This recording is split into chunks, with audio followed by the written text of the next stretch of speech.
ನಮಸ್ಕಾರ ಎಲ್ಲ ದೊಡ್ಡ ಮಂದಿಗೆ. ಅದ ಯೂಟ್ಯೂಬ್ದಾಗ ವಿಡಿಯೋ ನೋಡ್ತೀರ, ಯೂಟ್ಯೂಬ್ ಚಾನಲ್ ಸಬ್ಸ್ಕ್ರೈಬ್ ಮಾಡ್ರಿ. ಫೇಸ್ಬುಕ್ ನೋಡ್ತೀರ, ಫಾಲೋ ಮಾಡ್ರಿ ಸರ್. ಅದಕ್ಕೇನು ರೊಕ್ಕಿಲ್ಲ. ಏನಂತೀರ ನೀವು? ಹಿಂಗೆ ಸಿಟ್ಟಿಗೆ ಬರಬೇಡ್ರಿ. ಏನು ಸಣ್ಣ ಹುಡುಗ ಅದಾನ ಹೊಟ್ಟೆ.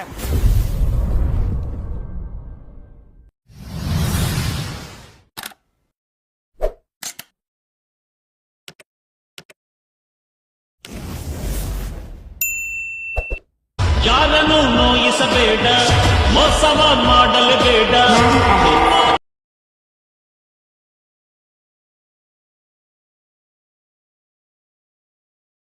ನಿಂಗೆ ಸ್ವಂತ ಒಂದಾಗಿ ಬಾಳು ಎಂದು ಹಂಚಿ ತಿನ್ನುತ್ತಾ.